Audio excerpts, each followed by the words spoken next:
You're all set, Molly. Good morning. Welcome back, everybody. Happy fall.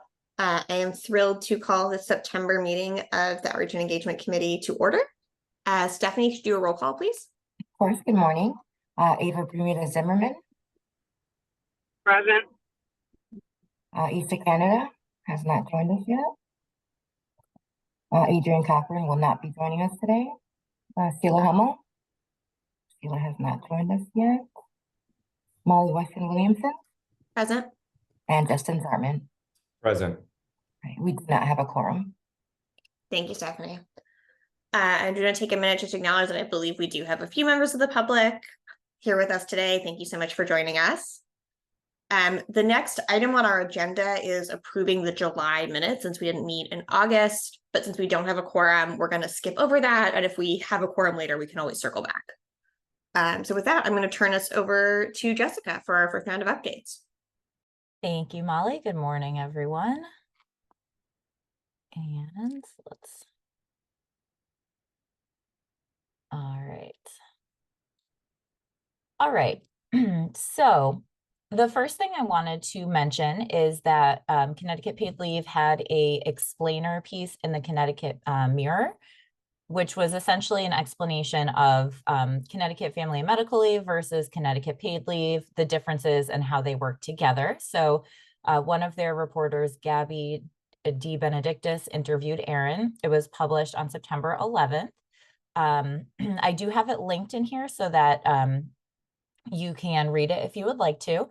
And I was thrilled that it was featured in their newsletter, not only in English, but then a few days later, it was in there in Spanish as well. So that was great. And as we know and talk about, this will probably always be a confusing topic for people. So we were really excited that the Mirror took us up on this offer to do a piece like this.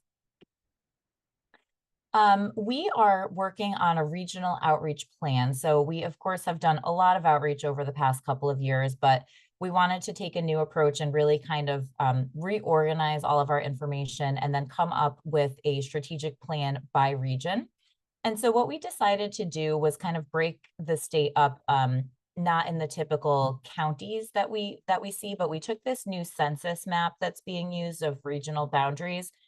And then we further divided it a little bit more. So where you see in this light blue area, this is what they call the capital region.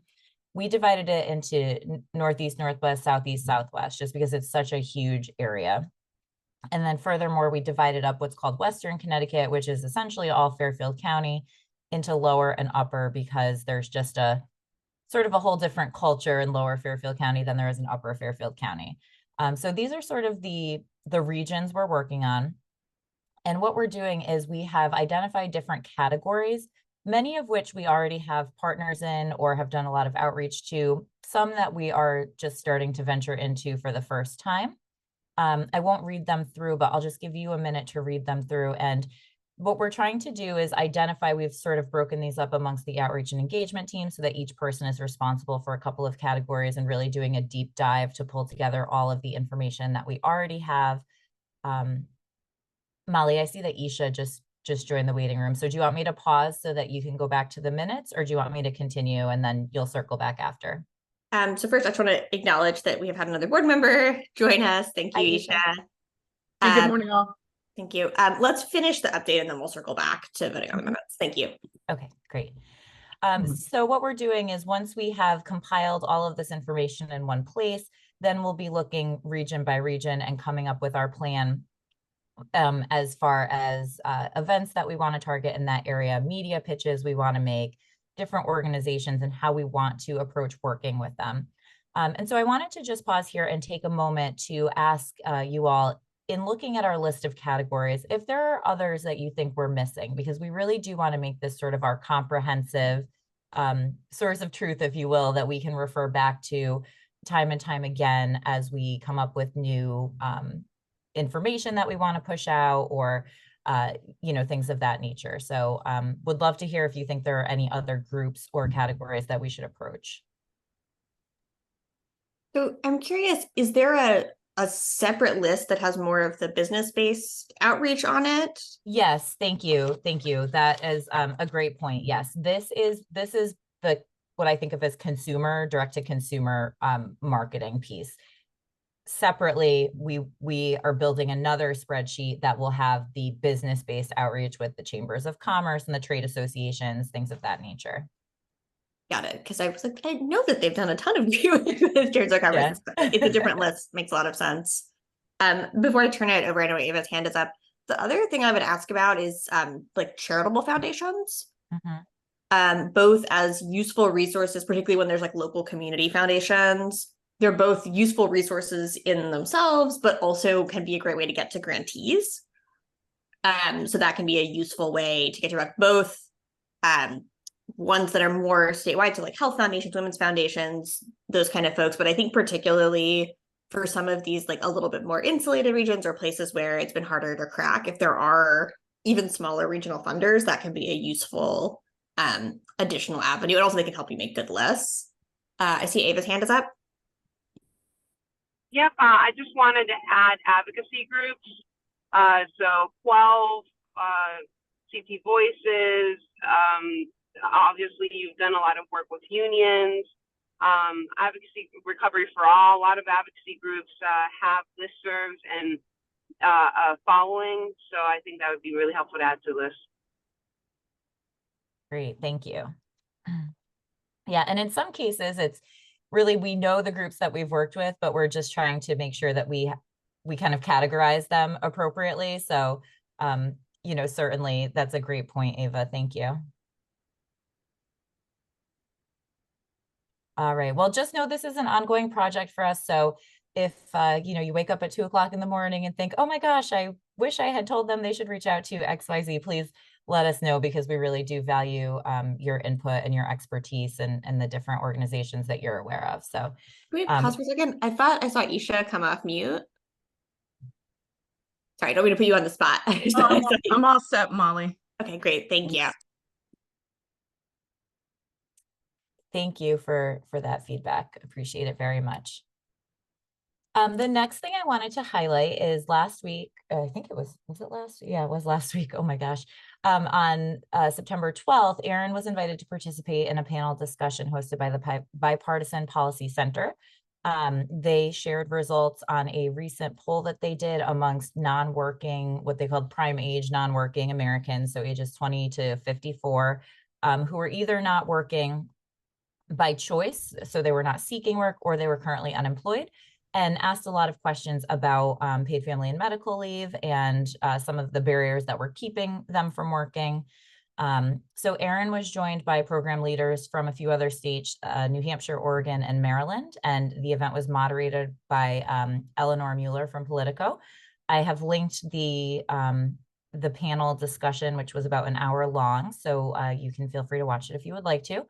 And there were some really interesting findings. I just highlighted one here, which was that when the question was asked, you know, what would be the most important consideration for you, either to return to work or to have stayed in the workforce if they were choosing not to work,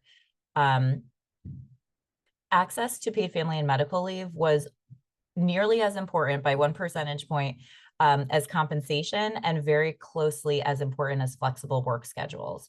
So we just thought that was a really interesting fact.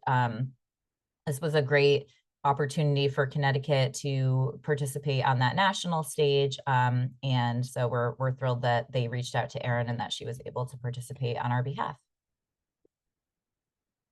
Just wanted to give a quick list of some of our upcoming events. And I did include one that happened last week as well, which was we've partnered with Access Health to attend some of their open enrollment fairs that they do primarily at libraries. So I went up to the Willimantic Public Library. Actually today at noon, Erin is going to be participating in a virtual discussion with CCADV on paid leave as a resource for survivors of family violence. So that's linked as well. It's going to be on Facebook Live in case you would like to watch. This weekend, Nancy's going to be in Bushnell Park for the Connecticut Coalition for Addiction Recovery Walk. And then at the end of this month, Amber from our team will be at the Lupus Walk in West Hartford. we have I have it in a later slide, but we're beginning our library outreach next week on the 27th in Middletown. And then we also will be in Hebron at the Douglas Library on October 10th. Access Health has also invited us to their community conference in New Haven in October. Nancy will be at the Making Strides Walk, which we've done in the past couple of years and is always a great place for us to be. Huge turnout, a lot of great connections. We'll be in West Haven at the public library, and then a new event, which Nancy actually located, and I'm so thrilled that she did because we think it'll be a really, really great way for us to network, is the Connecticut Nurses Association annual convention, which is at Mohegan Sun. So that's kind of a snapshot. This is our busy time of being out and about in the community. Wanted to share that we have created a new infographic. As you know, we have these sort of based on the different leave reasons. We also have more of a general one that kind of gives an overview of paid leave and how it works. This was actually created because of our partnership with the Lupus Foundation, relating to paid leave and how it can help folks who are living with chronic illnesses. So we're printing some of these to have at the Lupus Walk, but also to use in our outreach to different organizations that do deal with individuals who might need that time off intermittently and not know that paid leave is something that can help them when they do have those flare-ups of their conditions or need to see their medical providers for treatment. And then I just wanted to share with you that we have been taking the approach of having a sort of main theme every month as it relates to our PR outreach and our podcasts and social media. So we started this approach back in May and just wanted to give you kind of a snapshot of the themes that we've been focused on. These are not the only things we focus on, but we try to have this as kind of our overarching messaging. And then we also pull in other sort of secondary themes throughout the course of the month. So in May, the focus was on mental health. I won't read through every podcast and release, but I put the titles there just so you can kind of see how that theme has had extensions in different media and outreach. June was Pride Month, so we focused on transgender healthcare as well as the relationship by affinity portion of our program. In July, we focused on the economic impacts of paid leave. Nancy actually was able to connect with Maya Rosen-Slater, who is a researcher at Stanford that does a lot of work on paid leave policies. In August, it was Breastfeeding Awareness Month. So we did some focus on breastfeeding, how paid leave can help support longer durations of breastfeeding, support new parents as they're trying to get in that rhythm. And September is Recovery Month. So one podcast focused on addiction recovery.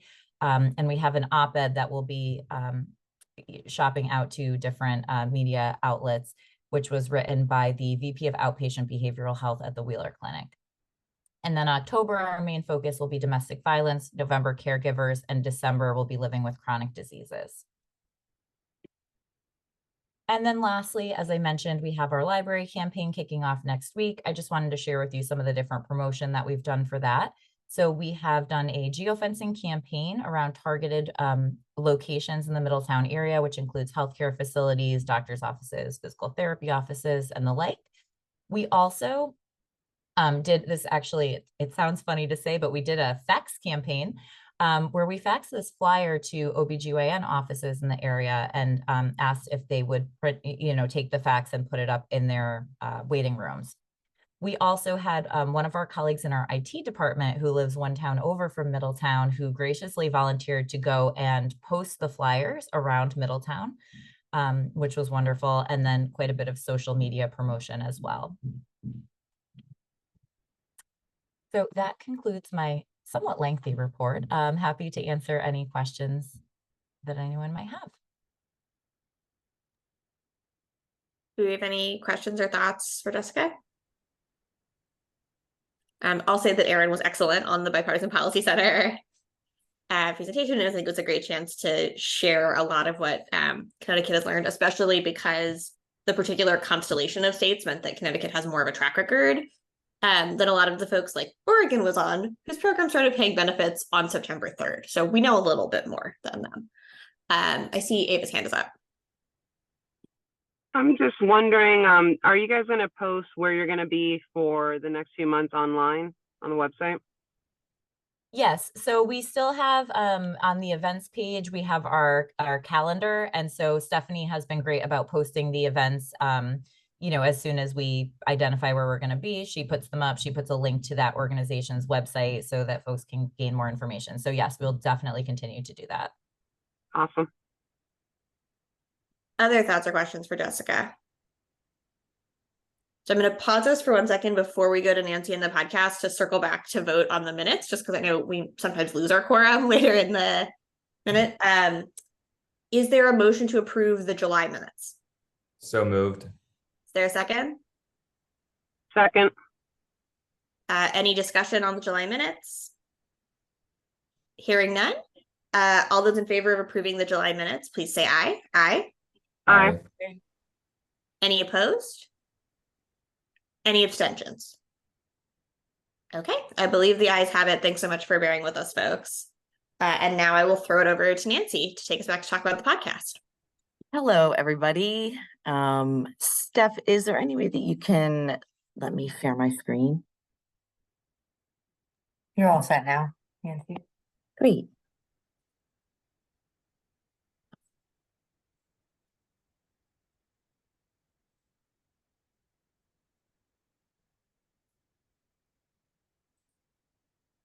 Can you see what I am sharing?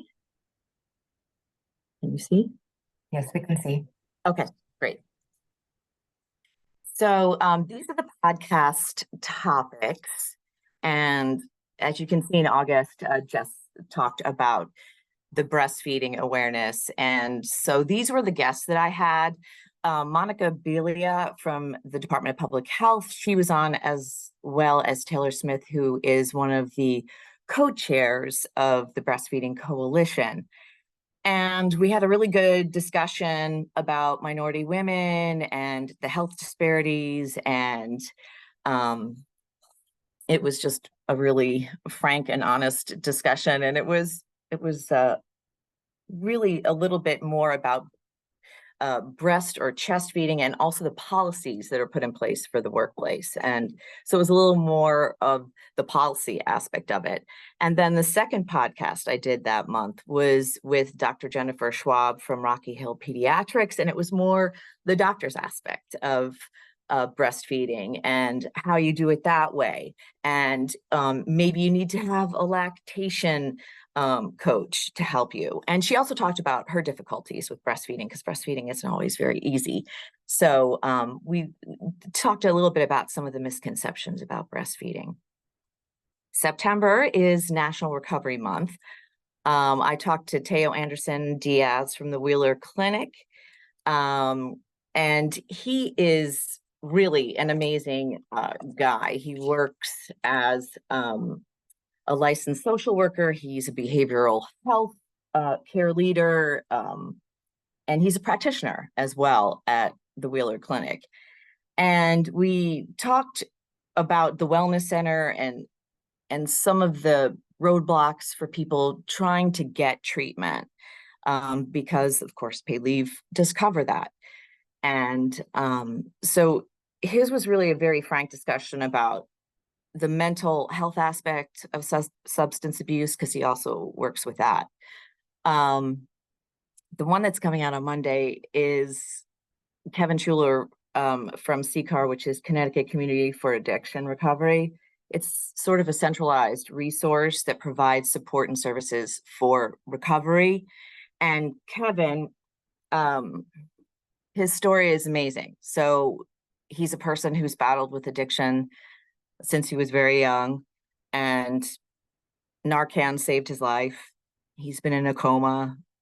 I mean, his story is as raw as it can get. So, and I was really thankful that he was so open about it. And that's what really started us to get to the CCAR addiction walk on Saturday, which was really wonderful. But I'm looking forward to that. But Kevin's story is really, it's hard to listen to. It's really hard because he's such a smart person, and he's doing well now. He's been clean for 6 years, the longest that he's ever been clean. And he's a recovery coach and program manager for CCAR. which I think is spectacular that he's giving back. And he says, actually, that is one of the reasons that is keeping him sober, is helping other people who he can understand and be very empathetic about what they're going through. October is Breast Cancer Awareness Month and also Domestic Violence Awareness Month. So we're doing one on breast cancer with Nicole Marone. She's the executive director of Komen. And I also talk with Bianca. She is a Black woman who got invasive breast cancer at 30 years old. She had an infant, and it was, and her story is an amazing one of resilience and what someone is going through. And we talk about the services that are available for people going through breast cancer.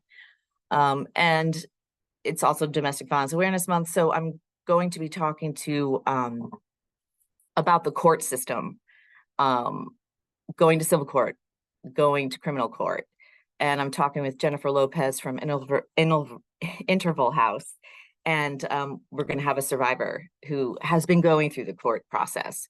So we'll be talking to her about how you navigate that and how that works. So that is what the topics are. Some of the podcast guests that have created further outreach for us. Pride Month, we've had Tony Fiorola, and for the Chosen Family, it was Robin McCallan. For our economic impact, Dr. Maya Rossen-Slater is brilliant. I don't know if you didn't listen to the podcast, she is just, she knows everything paid leave. So she's really brilliant, and it was great that we got her. And with the breast chest feeding, we quoted Monica Velia from DPH and Taylor Smith, the co-chair of the Breastfeeding Coalition. And for addiction recovery, there's the op-ed piece, as Jess talked about, with Teo Anderson Diaz from the Wheeler Clinic. When we go into some of the stats, this is what Buzzsprout talks about, and I love the stats. So we have 2,708 downloads as of yesterday. My goal is to get, on our anniversary in January, is to get 3,000. That would be my goal. And the podcast is a year old. It was started February 7th of 2022. We have 39 published podcasts, and as I said, 2,708 downloads. And some of the stats that I think that are really interesting from Buzzsprout are, how do people listen to the podcast? It's just one of the things that kind of I'm geeky about, but I also, maybe next month I'll talk about like where they're listening, because we get them in Europe, and I don't know why Germany is always number 2, but it is. But I really find it interesting about how people are listening. And the majority of people listen on their computer, which I really found interesting, because I really thought in my brain, most people listen to podcasts when I talk to my friends in their car, on their phone, is the way a lot of people listen. But iPhone was number 2. But I found this really interesting about how people listen. And I can't believe that even Amazon smart speakers are in the running, but they are. So that is the report for this month. And if you'd like me to include any other statistics, I can do that next month for you. So you can always let me know what you want me to let you know about for the podcast. If you have any questions, just let me know. Thanks, Nancy. Any questions for Nancy? I will say, please do send around the DV podcast. I'm actually leading a national group bringing together national DV advocates and paid leave advocates to talk about safe leave and how we improve it. And I know that group would love to hear about this podcast. Oh, great. Yeah, sure. No problem. I'm excited. I'm having a conversation with them tomorrow at 1:00. So we're going to brainstorm about how we're going to go about it. Awesome. Thank you so much. Anything else for Nancy? Okay. Hearing none, I will throw it over to Maddie for our legislative update. Great. Good morning, everyone. you see my screen here? Yes, we can see your screen. Okay, great. Thank you. So I'm here to just provide a quick overview of our 2024 legislative proposals, as well as some other items we've been working on. And I apologize, my neighbor just started yelling, so I hope you can't hear that. It's poor timing. Okay.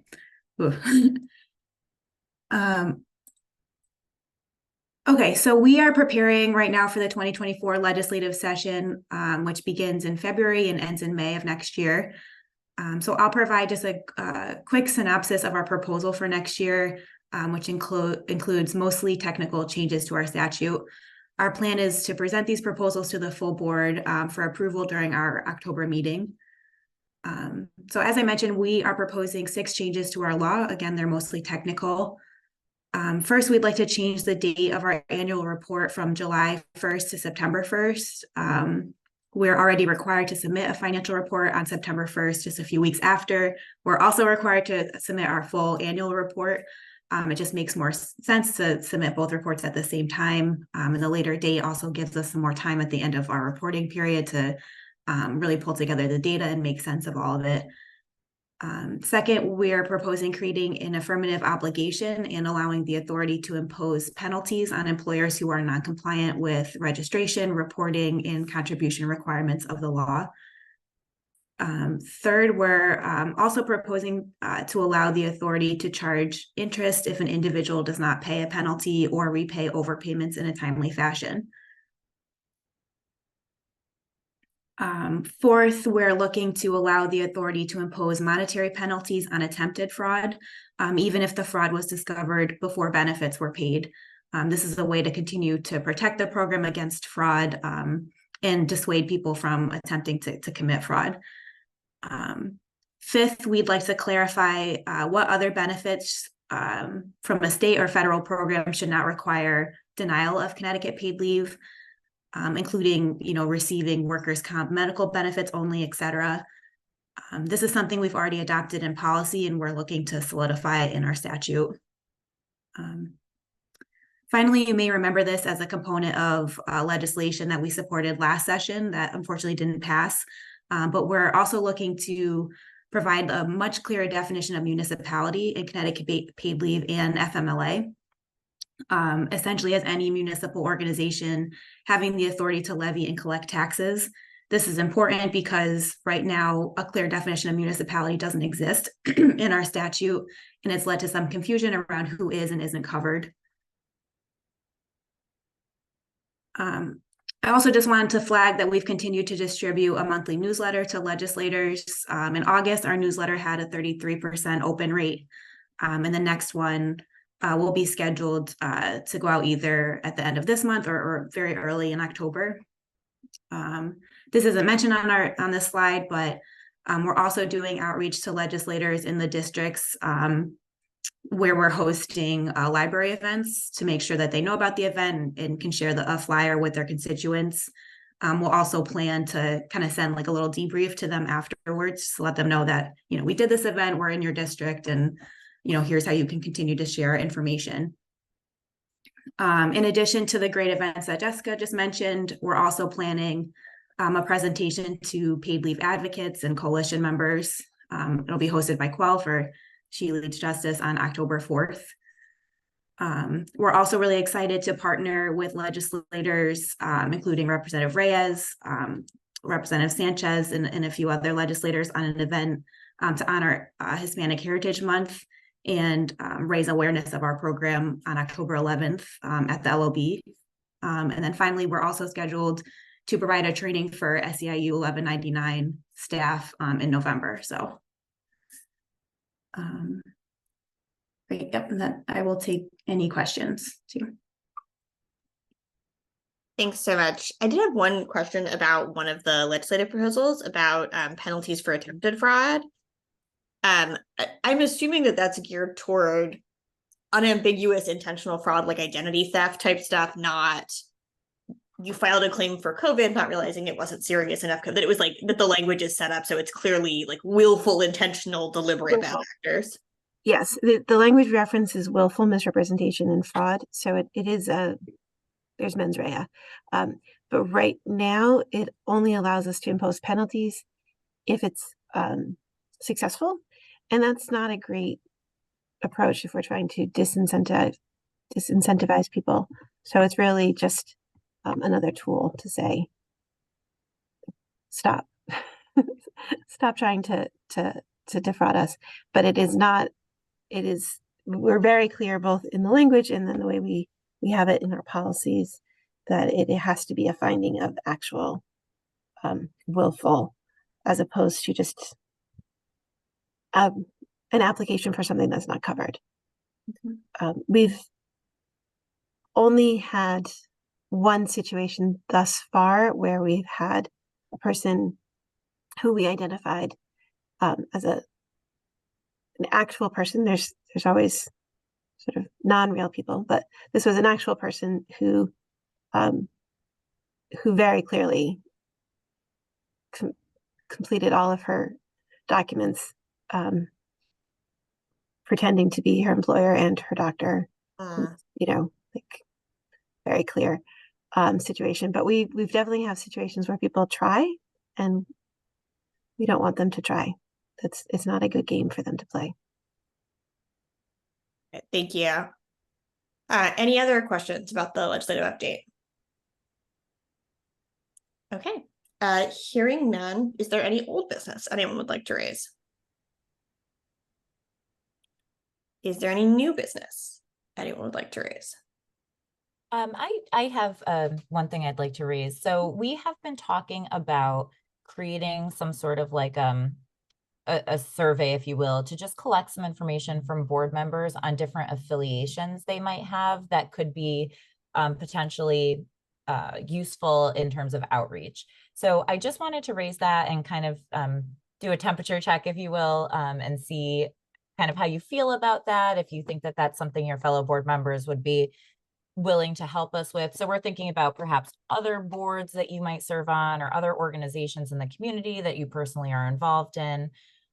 So just open to any thoughts or suggestions you have for that initiative. I think that sounds excellent, and also a great opportunity to leverage the ridiculous number of connections the board collectively has. Yeah, I was just gonna echo Molly's comments, right? It's great to tap into an expansive network, from our board members. So I like the idea. It's great. Okay, excellent. Well, then there will be a survey link coming your way shortly. Next month, I'll share kind of maybe like a draft of questions that we think might be appropriate to ask and can get some feedback on those. Thank you. Thanks, Jessica. Any other new business anyone would like to raise? Okay. Sorry, go ahead, Isha. I was taking my mic off to get ready for the next. Got it. Well, then I think you're ready for what's coming next, which is hearing no other business. Is there a motion to adjourn? For the motion. Thank you, Isha. Is there a second? Second. Thanks, Justin. All those in favor of adjourning, please say aye. Aye. Aye. I believe the ayes have it. Thanks so much, everybody. Have a wonderful week, and we will see you all next month.